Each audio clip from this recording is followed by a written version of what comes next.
critical nodes in Israel's security network. Iranian outlet Press TV reported that a Siemens-linked industrial software center near Ben Gurion was singled out, portraying it as a brain hub for advanced control systems. Iran claims the technology developed at this center supports weapons production lines and the design of sophisticated military systems, making it a high-priority target in their eyes. Officials in Tehran also pointed to a telecom research and development hub in Haifa, which they linked to AT&T, saying it was hit because of its role in advanced communications.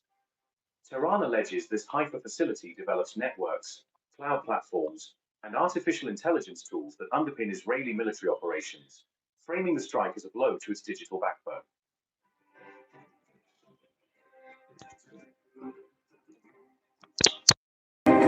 Iran's Islamic Revolutionary Guard Corps announced the 88th wave of Operation True Promise 4, proclaiming a new phase of coordinated strikes aimed at Israeli and US targets in the region. According to reports,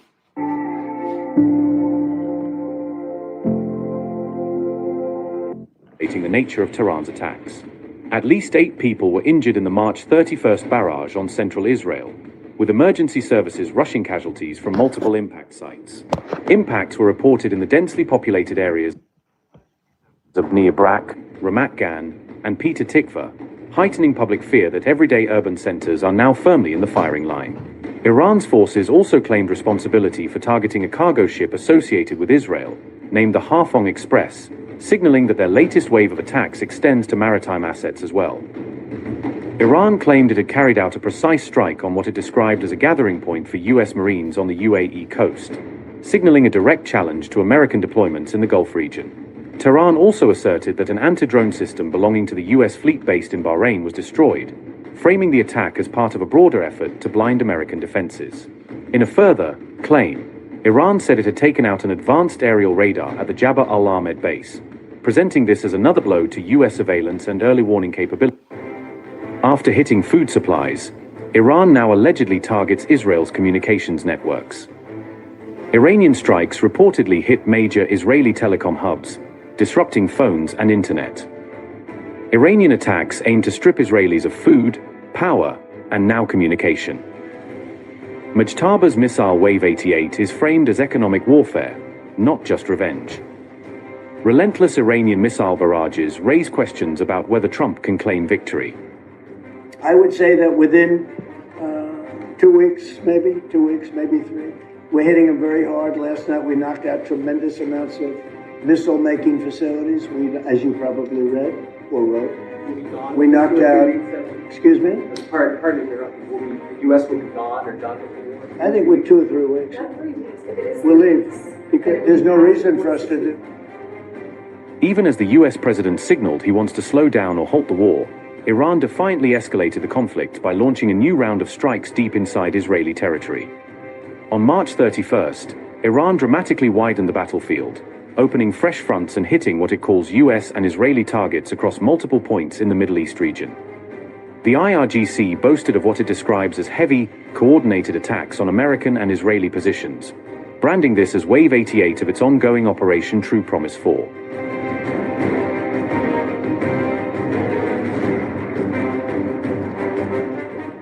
Iran's military claims it has launched drone attacks on what it calls key industrial and high-tech hubs inside Israel, describing them as strategic centers vital to the country's capabilities. Tehran says the March 31st drone wave specifically hit important telecom and industrial centers in Israel, aiming to disrupt both its civilian infrastructure and its wartime logistics. Iran's forces further allege that their targets included sites linked to global giants such as Siemens and AT&T inside Israel, accusing these firms of indirectly supporting its adversary systems. According to Iranian statements, some of the strikes were directed at facilities close to Ben Gurion Airport and the crucial port city of Haifa, both seen as critical nodes in Israel's security network. Iranian outlet Press TV reported that a Siemens-linked industrial software center near Ben Gurion was singled out, portraying it as a brain hub for advanced control systems. Iran claims the technology developed at this center supports weapons production lines and the design of sophisticated military systems, making it a high-priority target in their eyes. Officials in Tehran also pointed to a telecom research and development hub in Haifa, which they linked to AT&T, saying it was hit because of its role in advanced communications. Tehran alleges this Haifa facility develops networks, cloud platforms, and artificial intelligence tools that underpin Israeli military operations, framing the strike as a blow to its digital backbone.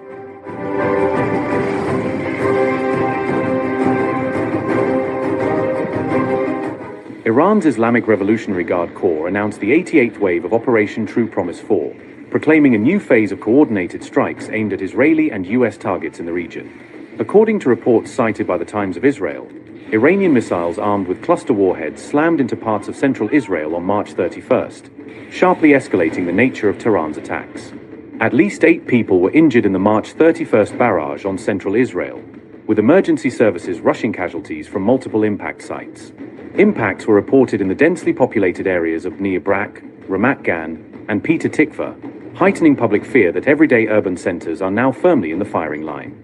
Iran's forces also claimed responsibility for targeting a cargo ship associated with Israel, named the Hafong Express, signaling that their latest wave of attacks extends to maritime assets as well. Iran claimed it had carried out a precise strike on what it described as a gathering point for US Marines on the UAE coast, signaling a direct challenge to American deployments in the Gulf region. Tehran also asserted that an anti-drone system belonging to the US fleet based in Bahrain was destroyed, framing the attack as part of a broader effort to blind American defenses. In a further claim, Iran said it had taken out an advanced aerial radar at the Jabba al-Ahmed base, presenting this as another blow to US surveillance and early warning capability. After hitting food supplies, Iran now allegedly targets Israel's communications networks. Iranian strikes reportedly hit major Israeli telecom hubs, disrupting phones and internet. Iranian attacks aim to strip Israelis of food, power, and now communication. Mujtaba's missile Wave 88 is framed as economic warfare, not just revenge. Relentless Iranian missile barrages raise questions about whether Trump can claim victory.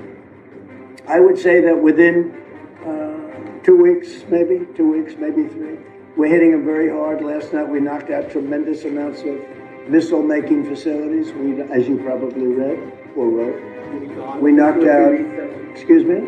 Pardon me, the U.S. will be gone or done with the war? I think with 2 or 3 weeks, we'll leave because there's no reason for us to do. Even as the US president signaled he wants to slow down or halt the war, Iran defiantly escalated the conflict by launching a new round of strikes deep inside Israeli territory. On March 31st, Iran dramatically widened the battlefield, opening fresh fronts and hitting what it calls US and Israeli targets across multiple points in the Middle East region. The IRGC boasted of what it describes as heavy, coordinated attacks on American and Israeli positions, branding this as Wave 88 of its ongoing Operation True Promise 4.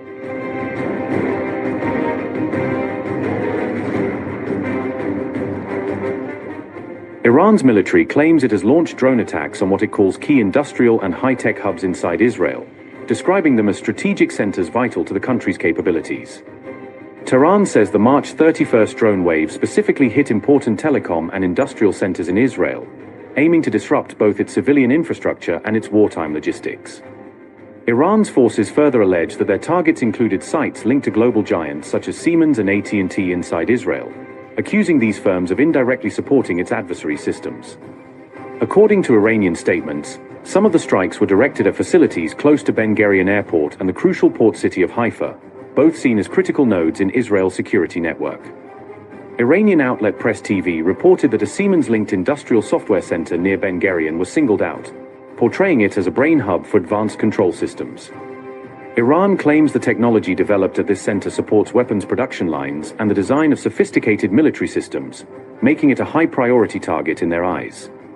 Officials in Tehran also pointed to a telecom research and development hub in Haifa, which they linked to AT&T, saying it was hit because of its role in advanced communications.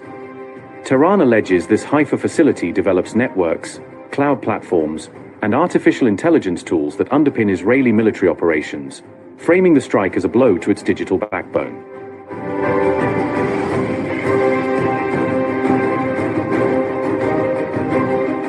Iran's Islamic Revolutionary Guard Corps announced the 88th wave of Operation True Promise 4, proclaiming a new phase of coordinated strikes aimed at Israeli and US targets in the region. According to reports cited by the Times of Israel, Iranian missiles armed with cluster warheads slammed into parts of central Israel on March 31st, sharply escalating the nature of Tehran's attacks. At least 8 people were injured in the March 31st barrage on central Israel, with emergency services rushing casualties from multiple impact sites. Impacts were reported in the densely populated areas of Bnei Brak, Ramat Gan, and Petah Tikva, heightening public fear that everyday urban centers are now firmly in the firing line. Iran's forces also claimed responsibility for targeting a cargo ship associated with Israel, named the Hafong Express, signaling that their latest wave of attacks extends to maritime assets as well. Iran claimed it had carried out a precise strike on what it described as a gathering point for US Marines on the UAE coast, signaling a direct challenge to American deployments in the Gulf region. Tehran also asserted that an anti-drone system belonging to the US fleet based in Bahrain was destroyed, framing the attack as part of a broader effort to blind American defenses.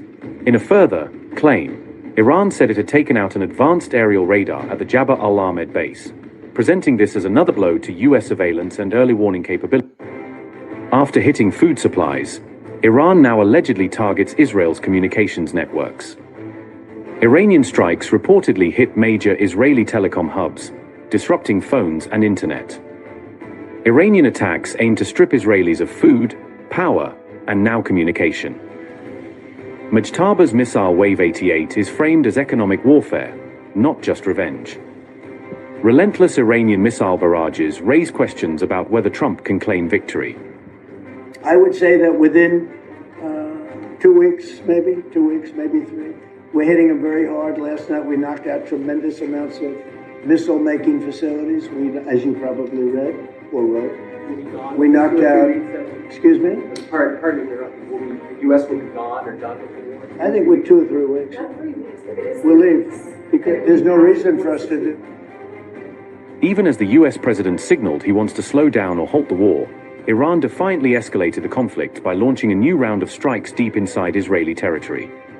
On March 31st, Iran dramatically widened the battlefield, opening fresh fronts and hitting what it calls US and Israeli targets across multiple points in the Middle East region.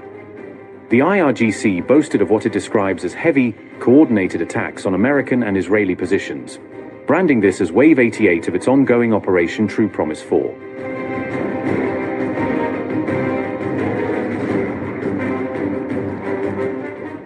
Iran. Das ist schon das zweite Mal, dass ich diese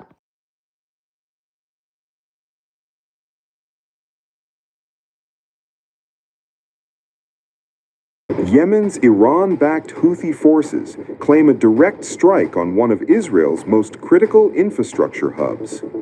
The Houthis announced they carried out a missile and drone attack targeting Ben Gurion Airport, Israel's largest and busiest airport, located near Tel Aviv. This comes as their military spokesperson, Yahya Saree, claimed responsibility for a strike at the airport. While stating that the operation involved cluster munitions and drones, he described it as a coordinated assault on Israeli targets.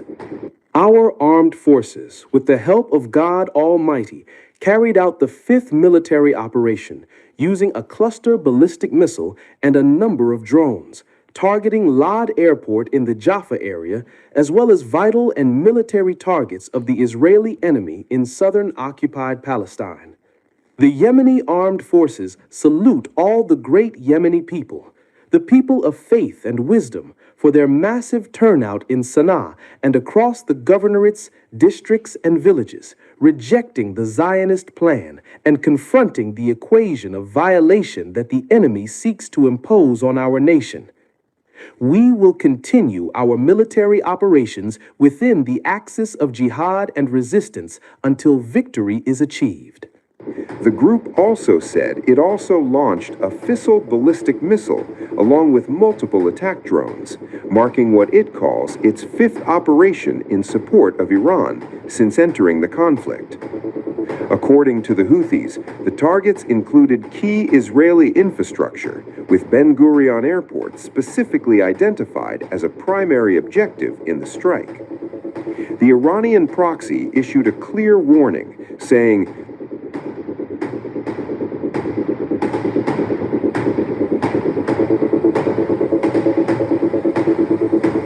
this comes just days after the group claimed a 4th missile attack on Israel, during which it said it fired a barrage of ballistic missiles toward targets in the Tel Aviv region. At the time, the Israel Defense Forces confirmed detecting a missile launch originating from Yemen, highlighting the expanding geographic scope of the conflict.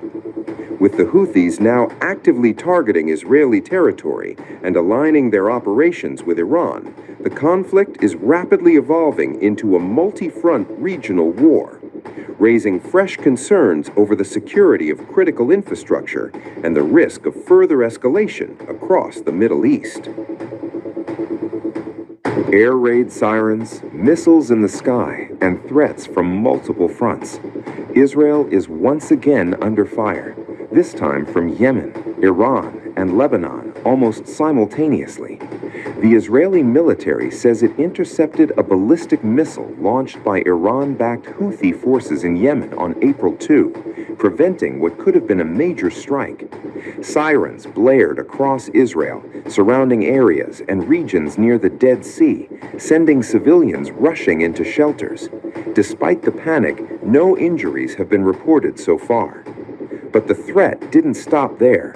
In a separate development, the Israeli Defense Forces confirmed another ballistic missile attack, this time directly from Iran, targeting central Israel. Warning sirens echoed across multiple communities as air defenses were activated once again. At the same time, a drone infiltration from Lebanon triggered fresh alerts in the western Galilee, signaling yet another front opening up in this widening conflict.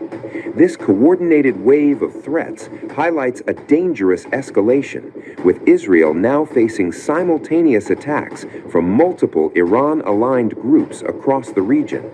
While Israel claims its defenses are holding, the growing complexity of these attacks is raising serious concerns about what comes next.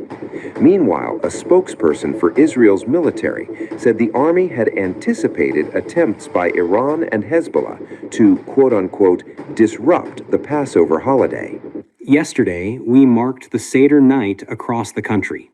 Ahead of the holiday, we prepared that Iran and Hezbollah would try to continue the firing toward Israel and to disturb the eve of the holiday. The air defense systems of the IDF, Israel Defense Forces, intercepted most of the launches. As part of our effort to thwart and disrupt the firing, beginning yesterday in the afternoon hours, the Air Force struck dozens of targets of missile arrays in Iran and Lebanon. In Iran, we continue to deepen and complete the damage to the regime's military production industries. This is a terror industry that empowers the forces of the regime.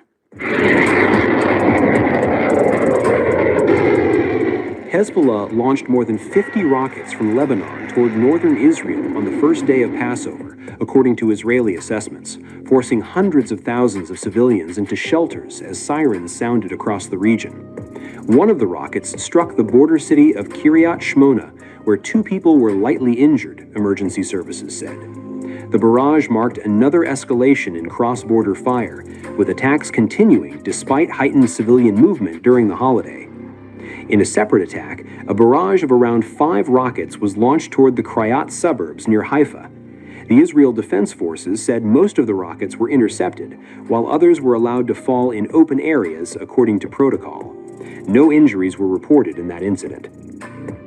Meanwhile, the Israeli Defense Forces said it carried out a series of strikes across southern Lebanon, targeting Hezbollah positions over the past 24 hours.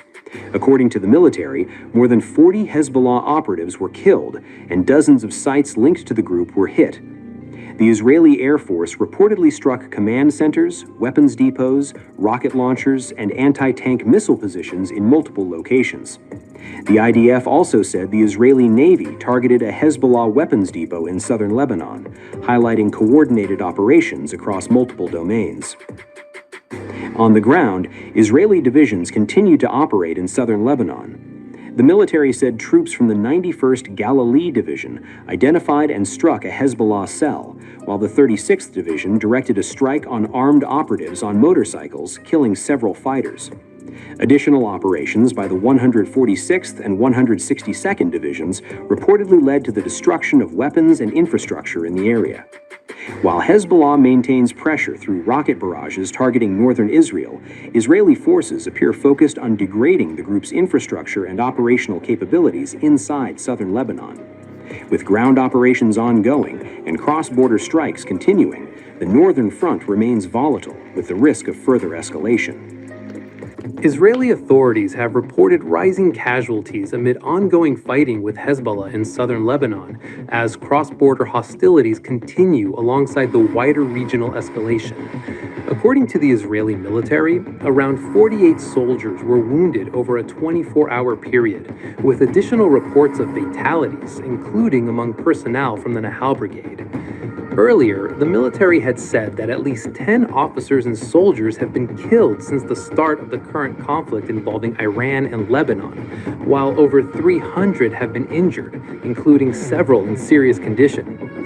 Separately, Israel's health ministry said 118 injured individuals were admitted to hospitals on Tuesday, bringing the total number of people treated in Israeli hospitals since February 28th to 6,638 cases. Israeli assessments indicate that the fighting remains intense and complex, particularly in ground operations. Military sources have pointed to the challenges posed by Hezbollah's tactics, including rocket fire, ambushes, and mobility across terrain, which have contributed to ongoing casualties and operational pressure. At the same time, Hezbollah has continued to carry out attacks targeting Israeli military positions along the border as part of the broader confrontation. In one of the recent incidents in southern Lebanon, Israeli media reported that 4 soldiers, including an officer, were killed, while 3 others were injured, one of them seriously. 4 Israeli soldiers were wounded in separate Hezbollah attacks in southern Lebanon, the Israeli military said, as cross-border hostilities along the northern front continue. According to the Israel Defense Forces, 1 soldier was moderately injured after being hit by shrapnel when a rocket struck near Israeli troops. In a separate incident, 3 reservists sustained light injuries after a drone exploded in close proximity to their position. All 4 soldiers were evacuated for medical treatment, with the IDF stating that their families have been notified. The incidents reflect the continued use of mixed attack tactics by Hezbollah, combining rocket fire with drone strikes to target Israeli forces near the border. While the injuries were limited, the back-to-back nature of the incidents highlights the persistent volatility of the Israel-Lebanon front amid the wider regional conflict. As tensions remain high, the northern front continues to act as a secondary but active theater, adding to the multi-front pressure on Israeli forces.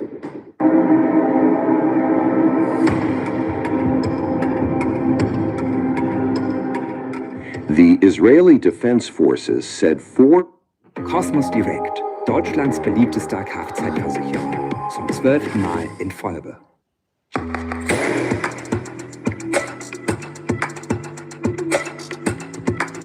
A second blow appears to be hitting a rattled Pete Hegseth, as Iran piled on with its regime change happened successfully jabbed.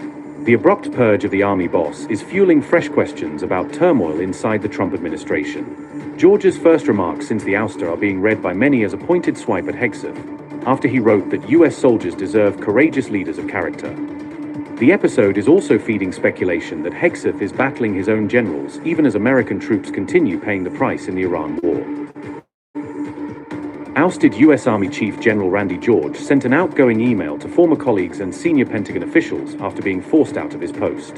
In that message, George said U.S. soldiers deserve courageous leaders of character. CBS News reported those remarks after War Secretary Pete Hegseth asked George to step down and take immediate retirement.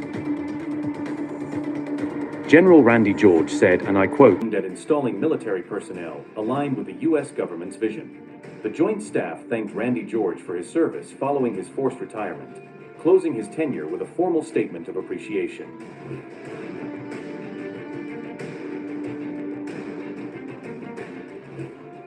The current Vice Chief of Staff, General Christopher Leneve, was named acting Army Chief of Staff after the sudden leadership change. Leneve previously served as Hegseth's military aide and commanded the 82nd Airborne Division from 2022 to 2023. Pentagon spokesperson Sean Parnell described Leneve as a battle-tested leader who is completely trusted by Hegseth. The shakeup comes as 82nd Airborne troops and Marines from the 31st MEU are being deployed near Iran. Analysts say an army chief is not fired in the middle of a war for no reason, suggesting deeper motives behind the move. One analyst said an army chief is fired because of what comes next in a major combat operation, pointing to the larger strategy ahead.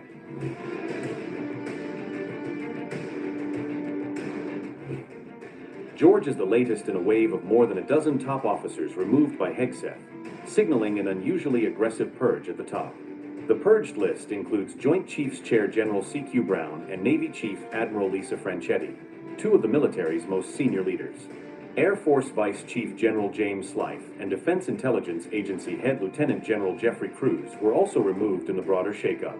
Officials say the Department of War is undergoing a deep leadership reset amid the Iran conflict, as the Pentagon changes course at a critical moment.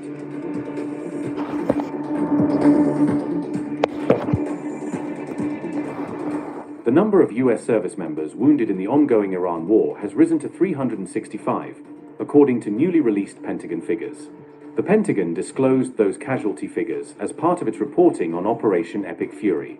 The breakdown given was 247 Army personnel, 63 Navy personnel, 90 Marines, and 36 Air Force personnel wounded in action. The official U.S. death toll remained at 13 service members, according to the same Pentagon data. That official tally differs from the much higher losses Iran has projected since the war began.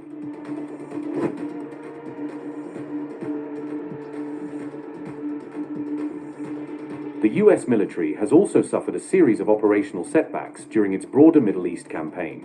In the latest major incident, Iran shot down a U.S.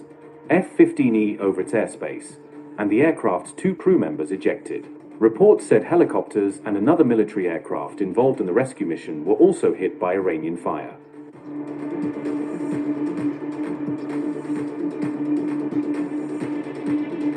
The White House is reportedly seeking a record defense budget of nearly $1.5 trillion for fiscal year 2027, marking a dramatic increase in military spending as the U.S. remains locked in war with Iran. According to the reported budget request, the Trump administration wants a steep jump in Pentagon funding for FY 2027, with a proposed increase described as one of the largest in modern U.S. history. This would amount to roughly a $445 billion, or 42%, increase over the 2026 defense budget, according to figures cited in reports on the proposal. In contrast, the White House is reportedly planning a $73 billion cut to non-defense spending in the 2027 budget, highlighting a sharp shift in federal priorities.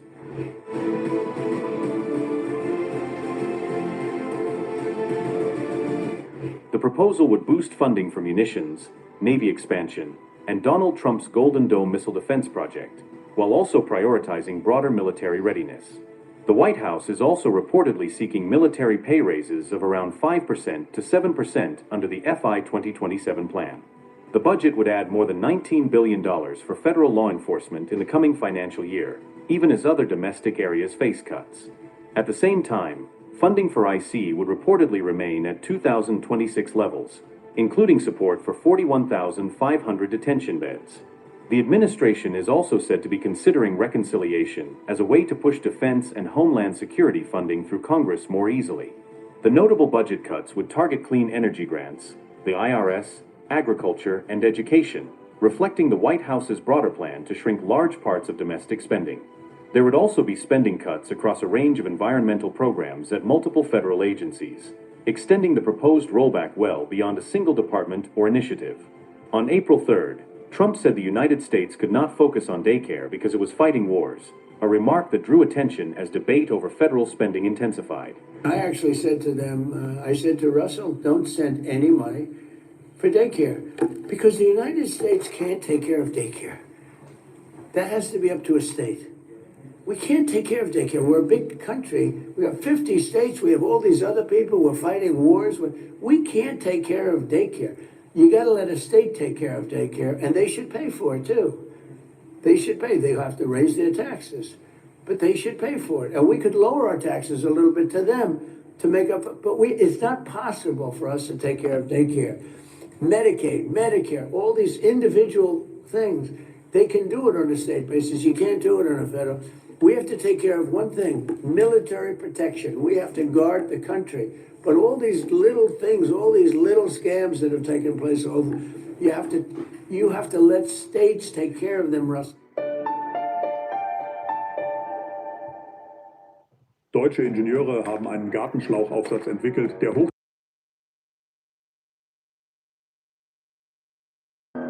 The Middle East is now on edge as the war of words between the United States and Iran spirals toward a dangerous breaking point. U.S. President Donald Trump on April 5 issued a stark warning, declaring that American forces could strike Iran's power plants and bridges as early as April 7 if Tehran doesn't reopen the partially blocked Strait of Hormuz. In a fiery social media post, Trump wrote, quote, "Tuesday will be Power Plant Day and Bridge Day, all wrapped up in one in Iran. There will be nothing like it. Open the f***ing strait, you crazy bastards, or you'll be living in hell. Just watch. Praise be to Allah." The post by Trump came a day after he issued a stern warning, giving Iran just 48 hours to open the Strait of Hormuz, a vital global oil artery, or face what he called hell raining down. These ultimatums came as his earlier 10-day deadline was set to expire on April 6th. Soon after his post on Truth Social, Trump told Fox News that there's a good chance for agreement with Iran on April 6th. The strategic waterway, a lifeline for global oil supplies, remains effectively closed to the U.S., Israel, and their allies, sending shockwaves through energy markets worldwide. Iran, however, has refused to back down.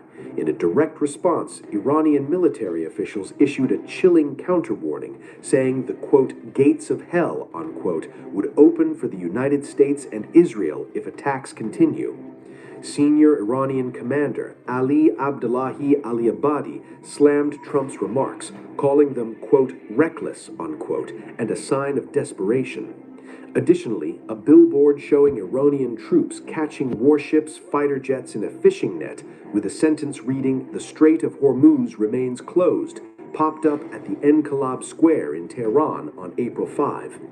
Tehran has also rejected proposals for a temporary ceasefire, demanding a permanent end to the war instead. Our conditions for ending this war are absolutely clear. We do not accept a ceasefire. Instead, we are seeking a complete end to the conflict, not only in Iran, but throughout the entire region, and providing firm guarantees that these aggressions will not occur again, and furthermore, the payment of damages and reparations that must be made to the Iranian people due to the sheer scale of the losses and harm they have in any event inflicted upon us.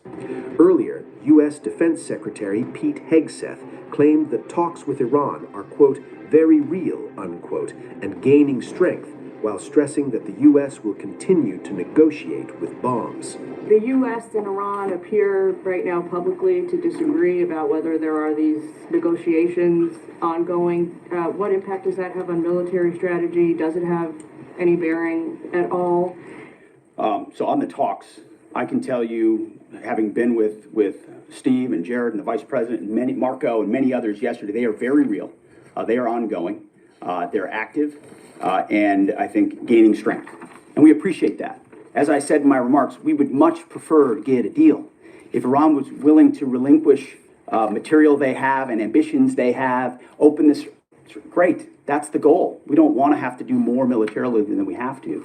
But I didn't mean it flippantly when I said, in the meantime, we'll negotiate with bombs. Our job is to ensure that we compel Iran to realize that this new regime, this regime in charge, is in a better place if they make that deal. And so we'll continue. We're working hand in hand, but the primary effort is a deal. We want that deal to be accomplished if at all possible. If not, then we're prepared to continue. Iran has hinted at blocking another global choke point with the help of its allies in the Middle East. The Speaker of Iran's parliament, Mohammad Bagher Ghalibaf, has issued a veiled threat. In a post on X, Ghalibaf questioned the vulnerability of the Bab el-Mandeb Strait. He asked, what share of global oil, LNG, wheat, rice, and fertilizer shipments passes through this route? And which countries and companies depend on it the most? a statement widely seen as a strategic warning to global shipping and trade networks. While the Strait of Hormuz remains the world's most critical energy corridor, the Bab el-Mandeb Strait is also vital. The narrow waterway, bordered by Yemen, handles nearly 14% of global trade shipments. That includes around 5% of the world's oil supply. Analysts say the remarks suggest Tehran may be looking beyond Hormuz and considering other strategic pressure points in the global commerce network. Galibaf questioned the volume of crude oil, LNG, grains, and fertilizers that pass through the narrow waterway, a statement quickly picked up by policymakers and global markets as a calculated strategic signal. Around 6.2 million barrels of crude oil pass through this route every day, and nearly 12% of global trade moves across the Red Sea corridor, making it a critical artery for Europe-Asia trade and global supply chains. Its vulnerability has been a growing concern, especially since the Houthi movement entered the conflict in support of Iran. With tensions already high in the Gulf, this latest signal suggests the conflict could expand to yet another critical maritime lifeline. A war of narratives is now intensifying alongside the battlefield, as both Iran and the United States project sharply contrasting claims about the ongoing conflict. In a post on X, Ebrahim Rizai, spokesman for Iran's Parliament National Security Bloc, drew a direct comparison between Iranian actions and what he described as failed U.S.-Israeli objectives. Rizai claimed that Iran's Islamic Revolutionary Guard Corps Navy has taken control of the Strait of Hormuz, while accusing the United States and Israel of failing to occupy even a single meter of Iranian territory. He concluded with a warning, saying that it is ultimately the battlefield that will determine the outcome of the war. Meanwhile, Donald Trump has signaled a more aggressive U.S. posture on the Strait of Hormuz. In a post on Truth Social, Trump said, "With a little more time, we can easily open the Hormuz Strait, take the oil, and make a fortune. It would be a gusher for the world."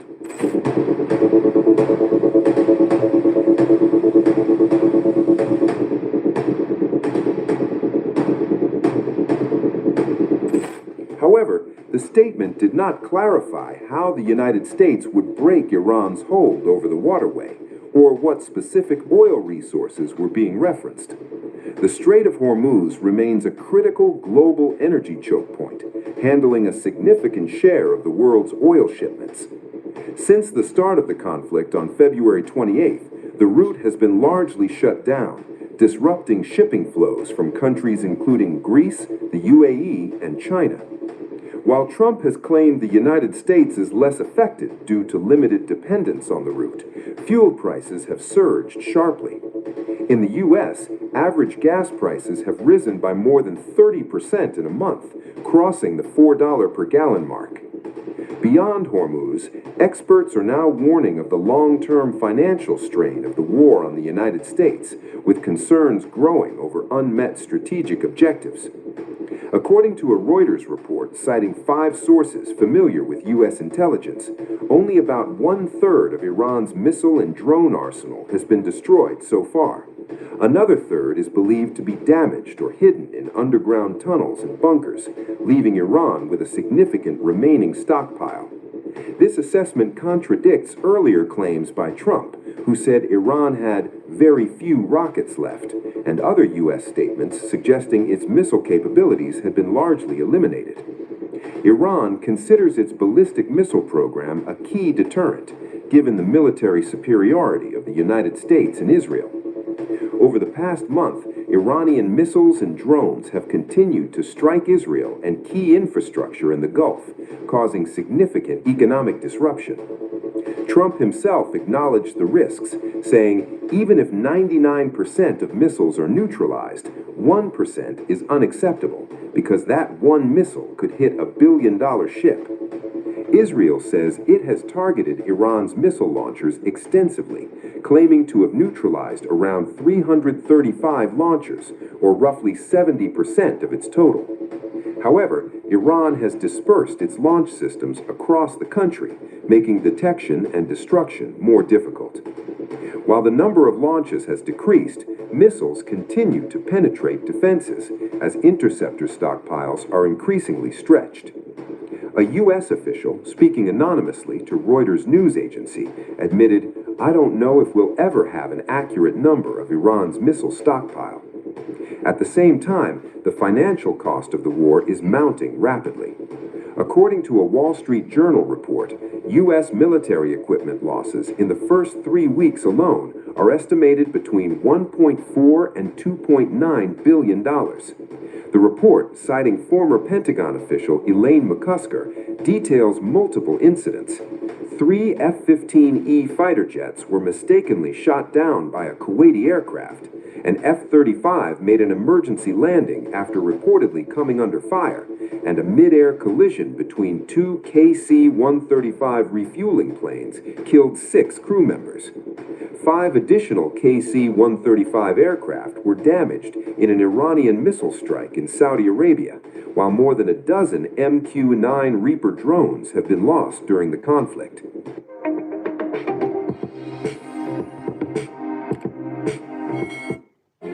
A surprise stealth strike at sea from an armed group Israel thought was finished caught Benjamin Netanyahu and his troops off guard. In a bold escalation, Hezbollah fighters claimed to have targeted an Israeli warship deep in the Mediterranean, delivering what they claim was a direct hit. According to a statement released by the group, the unidentified Israeli military vessel was struck 68 nautical miles off the Lebanese coast, just moments before it could launch what the Iranian ally described as a, quote, hostile operation, unquote, against Lebanon. The weapon of choice, a naval cruise missile, which was reportedly fired after hours of surveillance and tracking. According to Hezbollah, the strike was precise, deliberate, and successful. And this wasn't an isolated strike. The Lebanese group also released footage purportedly of its fighters targeting the, quote, Israeli enemy's Stella Maris base in the occupied city of Haifa with a salvo of tactical missiles, unquote. Further, in just one day, Hezbollah claimed to have carried out 42 coordinated operations, from targeting Israeli military bases to striking cities across the border. Out of those operations, 20 hit targets inside Israeli-held territory, while 21 were launched within Lebanon itself.